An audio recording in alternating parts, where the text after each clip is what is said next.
आपण पाहत आहात स्वराज्य न्यूज. सत्य हेच जे तुमच्या समोर.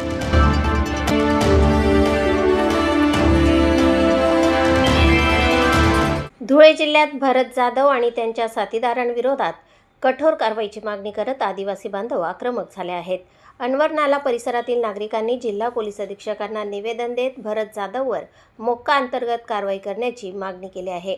यावेळी आंदोलकांनी हातात पोस्टर घेऊन जोरदार घोषणाबाजी केली. तसेच संबंधितांवर तातडीने कारवाई न झाल्यास येत्या 15 ऑगस्ट रोजी सामूहिक आत्मदहन करण्याचा इशाराही दिला आहे.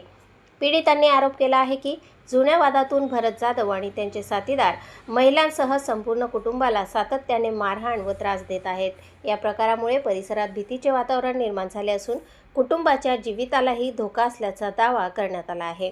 पोलिसांकडे वारंवार तक्रारी करूनही न्याय मिळत नसल्याचा आरोप आंदोलकांनी केला. इतकेच नव्हे तर पोलिसांसमोरच जीवे मारण्याच्या धमक्या दिल्या जात असल्याचेही गंभीर आरोप निवेदनात करण्यात आले आहेत. समाज माध्यमांवरील कथित धमक्यांचे पोस्टर दाखवत संबंधितांवर कठोर कारवाई करण्याची मागणी करण्यात आली. या आंदोलनात मोहन मोरे, किशोर मोरे, विजय गायकवाड, किशोर गायकवाड, पवन वाघ, किरण भगरे, भारत गायकवाड, संगीता गायकवाड, पूजा गायकवाड, रत्ना मोरे, छायाबाई अहिरे, सरला गायकवाड, सुनीता मोरे, शकुंतला मोरे यांच्यासह मोठ्या संख्येने आदिवासी समाजबांधव उपस्थित होते. दरम्यान या प्रकरणात संबंधित व्यक्तींवर करण्यात आलेले आरोप हे आंदोलकांनी केलेले आरोप आहेत. याबाबत पोलीस प्रशासन किंवा संबंधित व्यक्तींची भूमिका अद्याप समोर आलेली नाही. प्रतिनिधी अजिम शेखसह स्वराज्य न्यूज, धुळे. हे 2-3 महिन्यापासून असं आमच्या मांग लागलाय तो भरत आप्पा जाधव. काय बापजी ग्रुप काय आहे त्याचं, तेव्हा पण आम्हाला मारले त्याने. आमच्यावरच गुन्हे दाखल झाले. आम्ही 20-25 दिवस आत गेलो. माझी पत्नी होती, तिला पण मार लागलं. भावाची बाई हिला मार लागलं. भाऊ होता याला मार लागलं. भाषाला लागलं, मला लागलं होतं. 8 टाके पडले मला पण. तेव्हा पण आम्हाला पोलिसांनी आमच्यावर गुन्हे दाखल करून आम्हाला जमा करून दिला. त्यांचे पण 2 लोक जमा झाले. पण बाकीचे तर गावात फिरतात. त्याच्यानं आम्हाला शिव्या घाल असं तसं हे काल काय. आता मिटलं म्हटलं जाऊ द्या, आपण काय झगड्या करू नाही आता हे करून हे बघा. असं भो रोज ना तमाशा चालूच. काल दिन अवमाना भावला मार्या, भासाचं त्याला बी मार्या. नमस्कार, माझं नाव पूजा बटू गायकवाड आहे.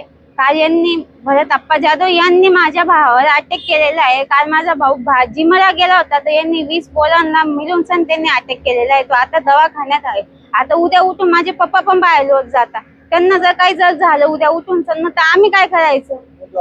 मी जॉबला जाते, मी रात्रीची 6:30-7 वाजता येते. त्यांनी जर उद्या उठून मला काय केलं तर काय करायचं बरं उद्या उठून माझ्या घरच्यांनी. मेरा नाम भारत श्रवण गायकवाड़, रहने वाला मैं अनवर नाला। ये जो भरत जाधव है ये लोगों के ऊपर अति कर रहा है।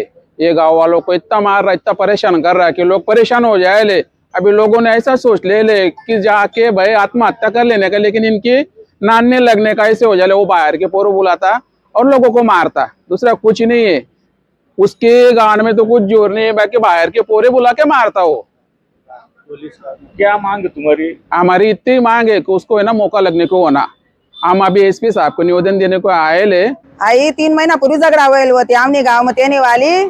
पण मग आम्हाला सर्व मिठी जायला होता पोलीस स्टेशनला जायचं, सर्व काय नेमन कवी जायला होता. पण त्यांना काल एवढा मिठी जायला होते ना, काल म्हणा बा असा जिमला जाय राहणार तर त्यानं डायरेक्ट बाहेर ना पोराला इसन आणि म्हणा बा असावर अटॅक करणार. तो आता दवाखाना मग ऍडमिट त्यानं माझा बापजी ग्रुप आला पोराचा लायसन म्हणा भासाला मारेल सर त्यानं. म्हणजे बापजी ग्रुपचा लावा का आमना वाला मार राही ना असं. आम पोलीस स्टेशन मध्ये जात, पोलीस स्टेशन वाला आम्ही तक्रार लिहिणार आहे ना सत. आणि ते काहीच काय कारवाई करा म्हणजे मग त्याचं म्हणणं आम्ही मरी जायला पाहिजे तेव्हा ते आम्ही तक्रार लिहावं असत का तरी पोलीस स्टेशन मग आम्ही कडे जावा ना आता. म्हणून आम्ही एसपी ऑफिस यायला दादा की दादा तुम्ही आता आम्हाला काहीतरी करा, नाही तर मग आता असं करा आम्हाला तुम्ही आधी मारी टाका. नाही तो आम्ही राज्यपाल दादाला भेटसू तर, आणि जरी येस ना जरी ऐक्या ना तर आम्ही राज्यपालला जायचं तटे भेटसू तर. आणि तटे आई मागणी कसं होतं आम्हा की आम्हाला संरक्षण करा ना करा ना. मग आम्ही तेच ना आम्हाला निवेदन ऐक्या तर ठीक, नाही तर आम्ही उपोषणला भटी जास होतं आणि आठच मास होता आम्ही.